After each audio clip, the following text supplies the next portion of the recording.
What if we could make 3D printing more eco-friendly? We're here with the UF's Department of Mechanical and Aerospace Engineering to learn more. Andrew, tell us a little bit more about who you are and what we do here. Yeah, so my name is Andrew Breeden, and I'm a senior here at UF's Mechanical Engineering Department.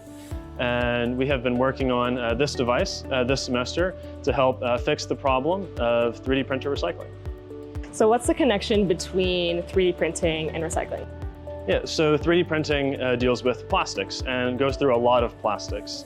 And a lot of plastic that enters the 3D printing process ends up getting wasted. We've gotten to see firsthand the waste that comes from all of the failed prints. We have a pretty large set of trash cans that are filled with waste from the groups this semester without a really easy or simple way for it to get recycled. So that is what this device is aiming to fix. Tell us a little bit about how the device works.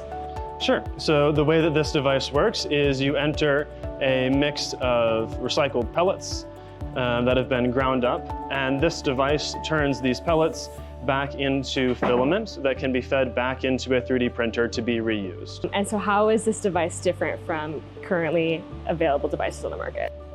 A couple of things. First of all, this device is very easy to assemble for an average person. All that it'll take is just a simple Allen wrench and a screwdriver to put this thing together. It's very easy and accessible for someone just getting into 3D printing or 3D printing recycling. And also it's a step up in quality from the very baseline options that are on the market, and also economical for the consumer. How has working with UF made this possible?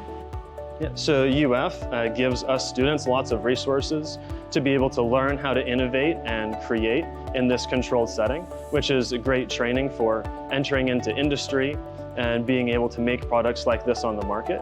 UF gives us lots of access to be able to create and test these parts in the lab, which has been very good for us as students. If you're interested in learning more about projects like these, stay tuned for more updates from the Department of Mechanical and Aerospace Engineering here at UF.